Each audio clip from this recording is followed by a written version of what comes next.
बिहार के विधानसभा से है, जहां चिराग पासवान की पार्टी लोक जनशक्ति पार्टी रामविलास पासवान ने चुनावी शंखनाद कर दिया है। जी हां, अब से कुछ घंटों के बाद चिराग पासवान बिहार के शाहाबाद के मुख्यालय आरा, जो कभी शाहाबाद का मुख्यालय हुआ करता था, वहां पर चुनावी शंखनाद करने वाले हैं।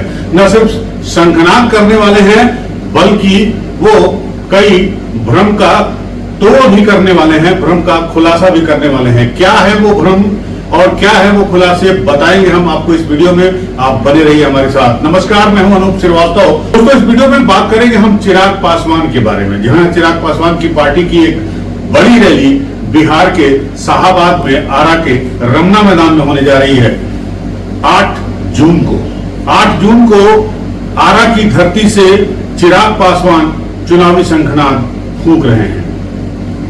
जी हां, और इसके ठीक पहले चिराग पासवान पटना पहुंचे और पटना में उन्होंने अपनी इस रैली के बारे में, अपने चुनाव लड़ने के बारे में, अपने ही गठबंधन में फैल रहे भ्रम के बारे में बातचीत की। और क्या कहा चिराग पासवान ने, पहले आप उसको सुनिए। लोक जनशक्ति पार्टी रामविलास एक बड़ी सभा का आयोजन करने जा रही है, और ये शुरुआत मानिए इसको, कहीं ना कहीं एक शंखनाद मानिए विधानसभा चुनाव को लेकर। बिहार के अलग अलग इलाकों में 5-6 जिलों का इस तरीके से समूह बनाकर परमंडलीय स्तर पर करने की सोच थी, पर हम लोग 5-6 जिलों का समूह बनाकर हम लोग बड़ी सभाएं आयोजित कर रहे हैं। जिस मैं कहां से विधानसभा का चुनाव लड़ूंगा नहीं लड़ूंगा, जैसा मैंने कहा, ये तमाम विषयों पर चर्चा चल रही है। अंतिम मोहर इस पर पार्लियामेंट्री बोर्ड की तरफ से ही लगेगी। पर जो लोग मेरे विधानसभा के चुनाव लड़ने को लेकर ये भ्रम फैला रहे हैं मेरे ही गठबंधन के भीतर, मैं पुनः इस बात को दोहराता हूं कि अगर मैं विधानसभा का चुनाव लड़ूंगा, उसके पीछे की सोच अपने पार्टी के स्ट्राइक रेट को मजबूत करना होगा, गठबंधन को मजबूती देना होगा।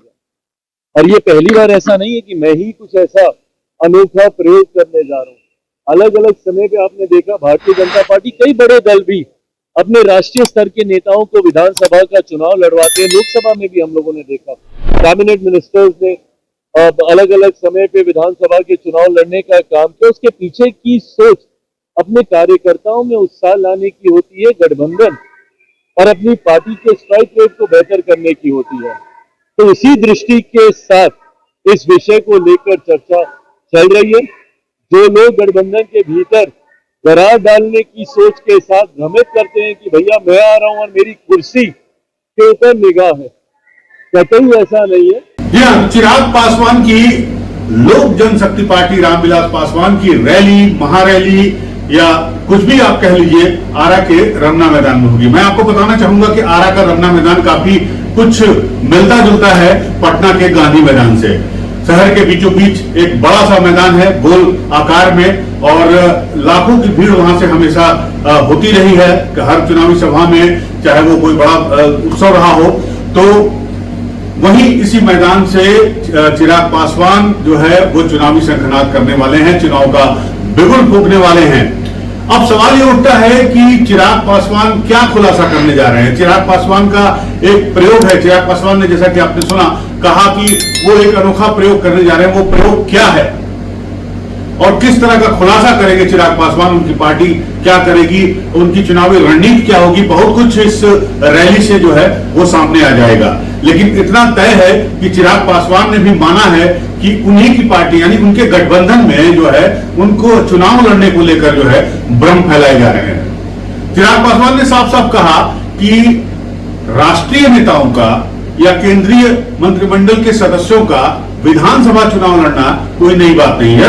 और उन्होंने एग्जाम्पल दिया पिछले लोकसभा चुनाव का, जब बीजेपी ने अपने कई केंद्रीय मंत्रियों को विधानसभा का चुनाव लड़वा दिया था।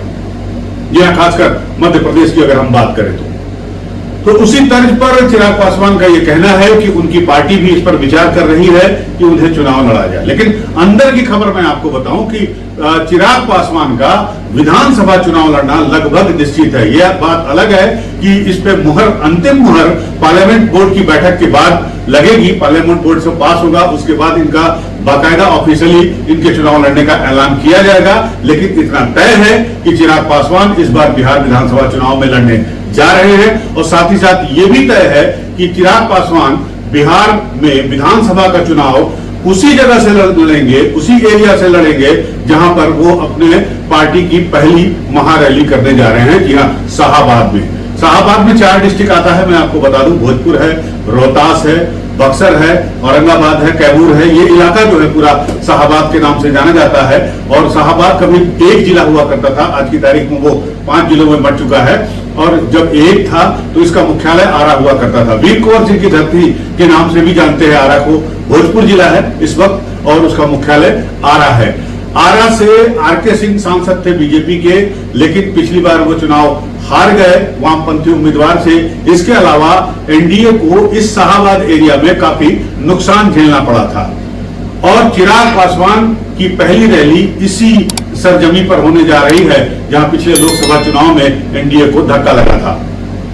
तो यह भी तय है कि चिराग पासवान चुनाव लड़ेंगे और साथ ही साथ अगर वो लड़ेंगे तो उनकी विधानसभा सीट जो होगी वो शाहाबाद से होगी। हो सकता है आरा से भी हो सकता हो या भोजपुर से या फिर बक्सर से हो सकता है या फिर रोहतास से हो सकता है। लेकिन इतना तय है कि चिराग पासवान जो चुनावी मैदान में उतरेंगे वो शाहाबाद की धरती से ही उतरेंगे।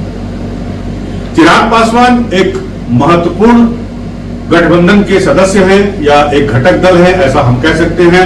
और जिस तरह से बिहार में एनडीए का गठबंधन है, उस गठबंधन में 5 प्रमुख दल हैं और इन 5 प्रमुख दलों में चिराग पासवान की स्थिति सबसे बेहतर है।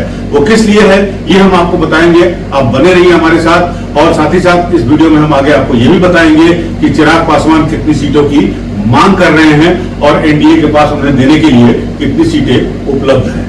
तो दोस्तों, जैसा मैंने बताया कि पिछले लोकसभा चुनाव में 2024 के लोकसभा चुनाव में सबसे ज्यादा घाटा अगर एनडीए को बिहार में कहीं से हुआ था तो वो शाहाबाद का एरिया था। और उसी शाहाबाद पे नजर है अब रामविलास पासवान के बेटे चिराग पासवान की, जो अपनी पार्टी लोक जनशक्ति का कल यानी 8 जून को आरा में शक्ति प्रदर्शन करने जा रहे हैं।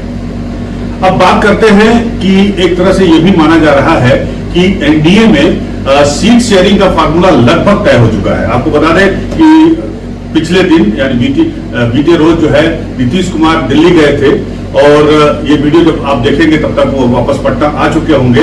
लेकिन माना यही जा रहा है कि सीट शेयरिंग पर बातचीत करने के लिए नीतीश कुमार जेपी नड्डा से और बाकी नेताओं से मुलाकात करने जो है, जो बीजेपी का शीर्ष नेतृत्व है जिसमें अमित शाह और नरेंद्र मोदी भी शामिल हैं, उनसे मुलाकात करने के लिए गए थे। और ये जो खबर आ रही है अंदर से वो लगभग ये फाइनल माना जा रहा है कि एनडीए में सीट का बंटवारा करीब करीब तय हो चुका है। फार्मूला जो सीट शेयरिंग फार्मूला है वो फाइनल हो चुका है। और फाइनल इसलिए हो चुका है कि इसमें जो है अब कुर्बानी जो है वो इसके 2 बड़े घटक दल जेडीयू और बीजेपी देने जा रहे हैं। आपको पता है कि पिछला विधानसभा चुनाव में जेडीयू 117 सीटों पर चुनाव लड़ी थी और बीजेपी 115 सीटों जेडीयू 115 सीटों पर चुनाव लड़ी थी और बीजेपी 117 सीटों पर चुनाव लड़ी थी। लेकिन इस बार जो सीट शेयरिंग का फार्मूला हुआ है उसके मुताबिक जो है इस बार जेडीयू 102, 103 सीटों पर चुनाव लड़ सकती है और बीजेपी 101, 102 सीटों पर चुनाव लड़ सकती है। यानी तकरीबन 40 से 42 सीटें बचेंगी और इन 42 सीटों का बंटवारा लोक जनशक्ति पार्टी, आरएलएसपी और जीतन राम मांझी की हम के बीच किया जाएगा। यानी अगर चिराग पासवान का चंक बड़ा होता है तो उन्हें 20 से 25 सीटें मिल सकती है। बाकी 7 से 8 सीटें जैसा कि बताया जा रहा है कि हम यानी जीतन राम मांझी की पार्टी को मिलेगा। जीतन राम मांझी पिछली बार भी 7 सीटों पर चुनाव लड़े थे, 1 सीट जीते थे वो। और इसके अलावा आरएलएसपी को भी 4-5 सीटें दी जा सकती हैं। तो इस तरह से सीटों का बंटवारा करीब करीब फाइनल होना बताया जा रहा है। लेकिन चिराग पासवान की क्या रणनीति है, चिराग पासवान क्या चाहते हैं और चिराग पासवान जो है अपने चुनाव लड़ने पर इतना सस्पेंस क्यों बनाए हुए हैं, क्या खुलासा करेंगे वो कल आरा के रमना मैदान में और किस तरह का भ्रम उनके गठबंधन में उनके बारे में फैलाया जा रहा है, उस पर क्या जवाब देंगे, इस पर बनी रहेगी हमारी नजर। आप भी हमारे साथ बने रहिए। मिलते हैं आपके साथ अगले वीडियो में। तब तक के लिए नमस्कार, जय हिंद।